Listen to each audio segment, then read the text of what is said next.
Here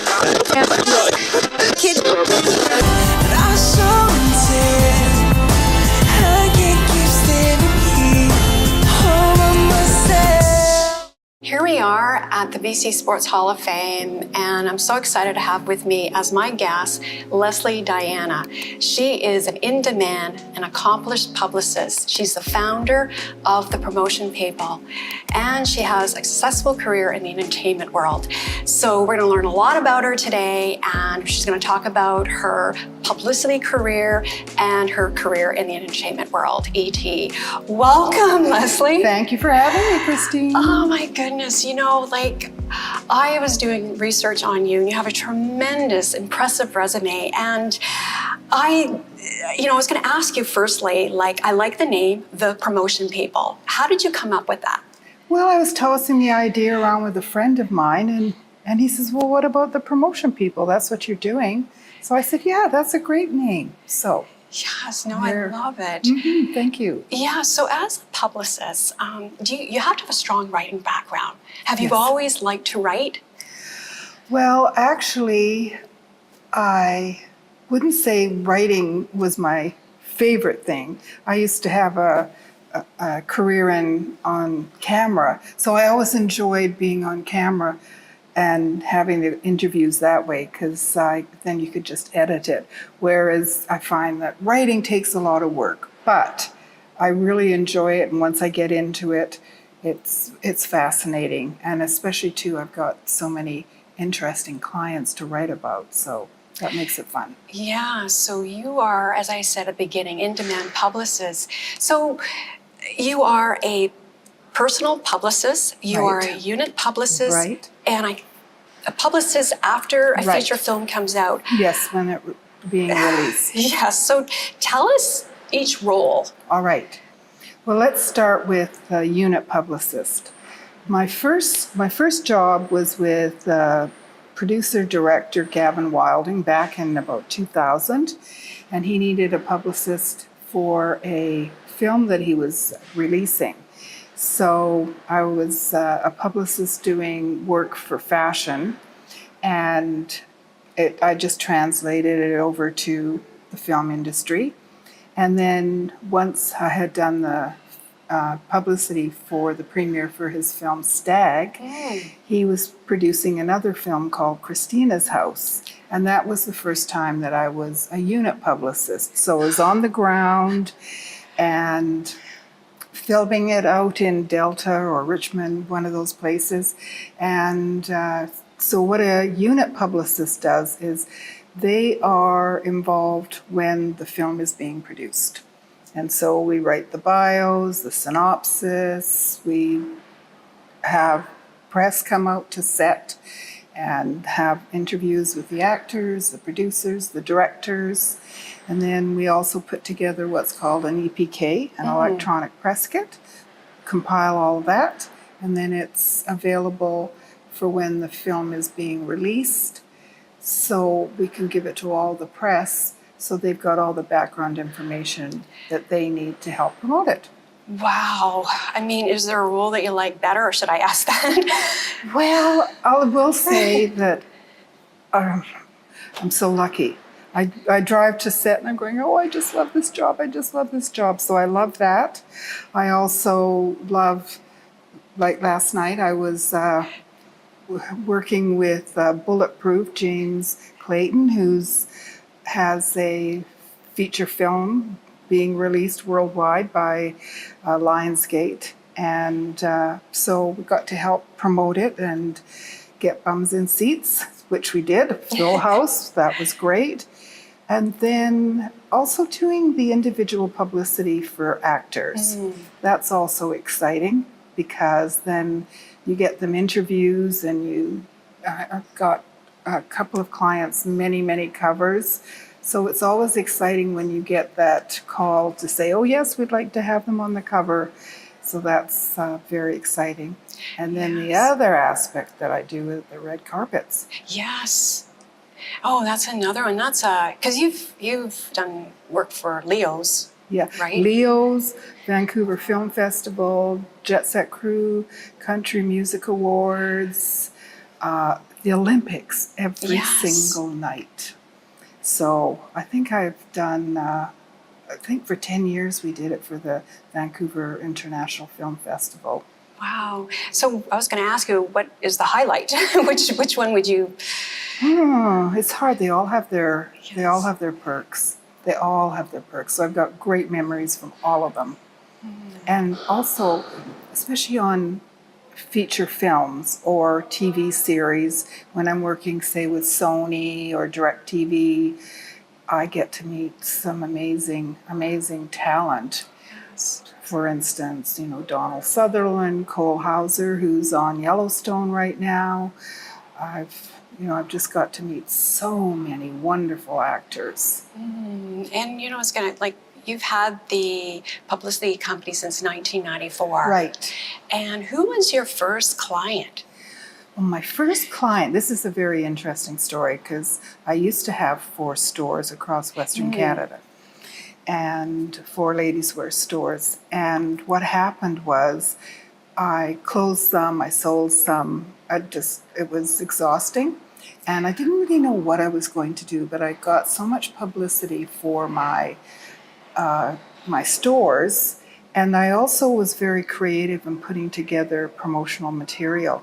So I put a package together and I sent it off to the designers that I worked with, shopping malls, my competitors, and so on, and said, I don't have my stores anymore, so I'm offering my services. And Lise Bernard, who's out of Montreal, got my package. She saw it, she opened it, and gave me a call immediately. And she said, Lesley, I don't know what you're doing, but I want to be part of it. Wow. So I became her publicist for across Canada.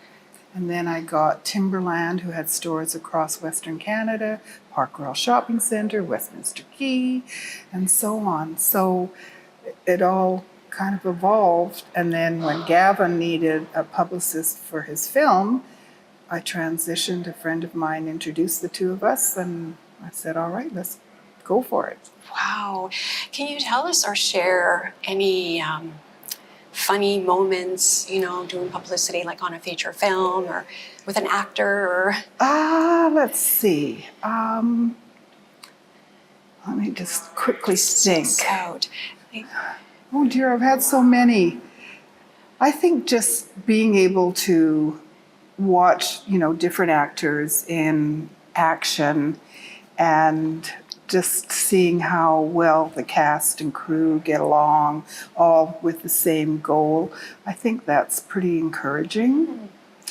And as far as I guess working with Emmanuelle Auger, she was my first client, and I had worked on 3 films with her as a publicist: Ripper, My 5 Wives, and Suddenly Naked. And then she came to me and said, would you be my personal publicist? I said, sure, why not? So we put together her package and put it out there, and we got her the cover of Flair magazine. So that was a fantastic magazine across Canada, and so we were thrilled to bits. We were both very excited. And then as far as a unit publicist, I had a fantastic time on My 5 Wives starring Rodney Dangerfield. And part of the job of a unit publicist is to do EPKs, electronic press kits, and I go out and I interview all the key actors, the lead actors. So I had to go up Seymour Mountain and interview Rodney Dangerfield in the snow, our 2 directors' chairs sitting out there. Had our interview, went well. Then I went down to the Sutton Hotel and interviewed Jerry Stiller. Oh. From Seinfeld, yes. And he was so gracious. And he was supposed to go home the day before, but because he was asked to do the interview, he said he would do anything for Rodney. And he stayed on and sat by the pool at the Sutton, and we did the interview. Wow. And then I had to go out to a tennis court and interview Andrew Dice Clay after he'd done all his filming. Yes. Great day. Oh, wow. Exciting Those are day. really memorable moments. And so Actually, I know you've worked on The Honey Girls. What was that like? Okay, that was great. Ashanti, yes. Oh, that was a lot of fun. And that was also done during COVID, so that we had to take all the precautions and so on. But it was just so much fun. The story is these three young gals there was a competition, and Ashanti played really what she is, a singer, songwriter, and so on. And so she was doing a little bit of a contest to find the next. And so it was fabulous that we got to see Ashanti singing and doing performances, and these young gals, and shooting all over Vancouver and out in the suburbs in Langley and so on. So yeah, it was a great experience. Yeah, so what about contact? Oh, zero contact. Zero contact. My Okay, apologies. zero contact. Let me tell you stories about Rick Dugdale. Rick Dugdale is an amazing filmmaker, and he's really ahead of the curve in so many ways. And it's the first movie that became an NFT. So Rick is very innovative, thinking, okay, what can we do? The whole film industry is shut down because of COVID. So they shot everything on Zoom. Everybody was in their own locations all around the world. And the movie really turned out great. Oh, that's great. And my first experience with Rick was doing a film called Blackway that also Anthony and Alex were starring in.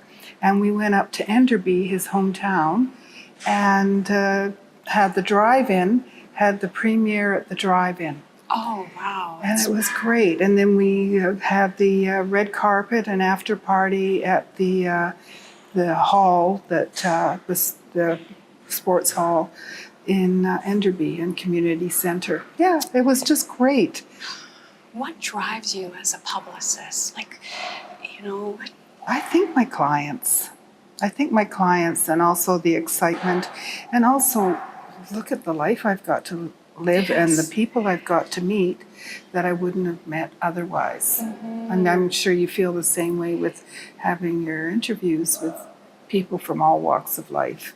Yeah. It's just so exciting. It is. And you know, you have, accomplished career not only behind the camera, in front of the camera. Right. Do you miss it? Not anymore. No, because I've done that, and also I feel like that it was a good transition for me. And when I'm doing my EPK interviews, for instance, I'm not on camera, but I'm still getting to use those talents as far as interviewing goes. So I get to have a nice variety. Yes. And, you know, the thing I wanted to ask, like being a publicist, like how do people find out? Like, how do you get your clients? Is it word of mouth? A lot of word of mouth. And I think what's important is for actors and in particular to know when is a good time to hire a publicist. Because if they've got a big project coming out, a big production, that's the time. Not when they've just had one or two lines on smaller independent films or a TV series. They've got to build up their resume, and then when they've got a significant role, it's a good time to hire a publicist. And by having a publicist, it increases your exposure, and also now with social media, it can often come down to two people for a role, and if one's got a lot of followers and the other one doesn't, they often might go to the one who has a lot of followers. And then by having a publicist, you get to tell your story and people get to know you, and it all works together. Yes, and your role has changed. Well, for everyone, really, social media has become such. For sure. Take us through, like, what has changed in your role, like, or is it a funny story? Well, it's not so much funny, it's the workload. So back in the day, before so much email was happening, we had to fax out our press releases. So therefore, you'd say, take a big news, a broadcast station, and they'd maybe have one or two faxes in their whole building. So of course you've got to do up a letter to who the person you want it to go to and send the release, and then it's busy, so you got to wait, and then you got to try someone else, and then so it was a lot of work. So now I can do it all together, put in the pretty pictures, and send it off to people, and so it's so that I would say has been the biggest. The other big change on the downside is, sadly, as we all know, there's so many publications that have gone out of business. Yes. So before, I used to be able to get lots of print interviews and covers and so on, whereas now it's more podcasts, interviews via email, and there's still some people like yourself who do in-person interviews, but a lot of them are now over Zoom. Yes, I mean, Zoom, we're doing a lot of Zooming, so when you have the opportunity to do an in-person interview, it's really a wonderful experience. You still love it. But, so can you share what's next for you? What is next for me? Well, actually, I've been working with a few shows, booking talent. So so that's been interesting, that's been exciting, and hopefully just much more of the same, because I just love what I do. So I love all the aspects of it. There's going to be some red carpets coming up in the fall and next year, so I've got a few of those lined up already.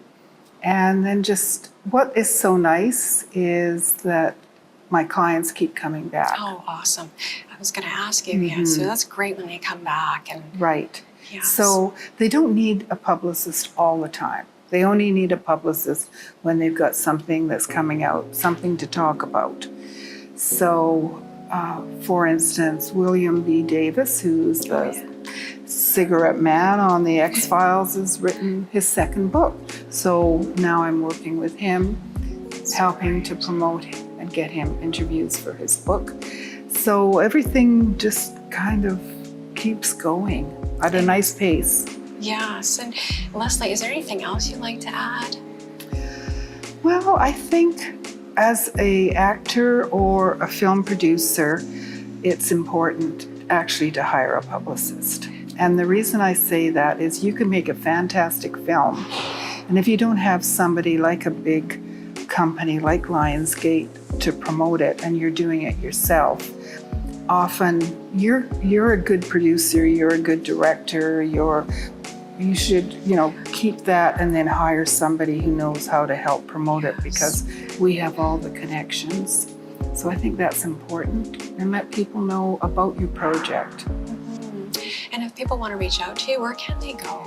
Well, our website is thepromotionpeople.ca, so it's Lesley at thepromotionpeople.ca, and all the information's there, and a list of all our past and present clients, and a little bit more information about us.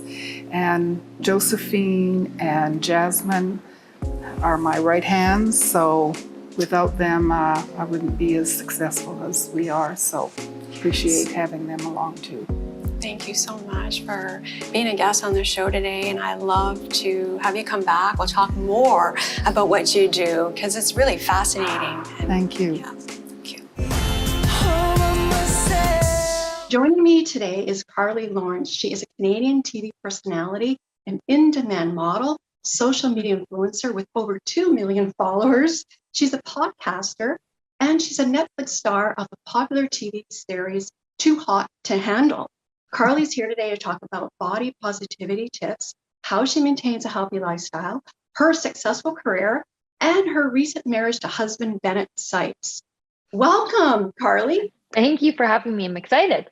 Yeah, so congratulations on your recent marriage to Love Island star Bennett. So tell us about that. Was it in May, your marriage, recent marriage? Yeah, it was in May. It happened really quickly. Obviously, people online thought it was fake. They still think it's fake. It's not. We did get married. Obviously, with us having a relationship where we're living in different, I'm Canadian, so I'm not from here. So it was kind of we really needed to do this for our future together. Like, cause I want to be able to buy a house. We wanted to be able to like move in together and things like that. And we can't do that if I can't live here. And we were either going to move back to Canada. And I was like, you know what? It's just not going to work that way. And he's like, no. So he asked me to marry him. And I was like, yes. And I love him. And it's going great.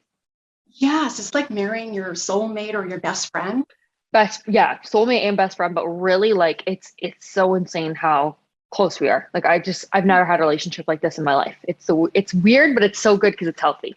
And you know it too, right? Because you also work together, right? You create content and you work out together too, Carly? We do everything together. So we've been together since start of December, and we have spent max 3 days apart, which also is like pretty crazy, I think, for couples, because I think like this day and age, especially with Max, is like I felt like you barely see them because you're living your own life and you get little parts of them. Whereas with me and Bennett, we share like every single part of us, like the ugly, the bad, the happy, the sad. We've seen it all.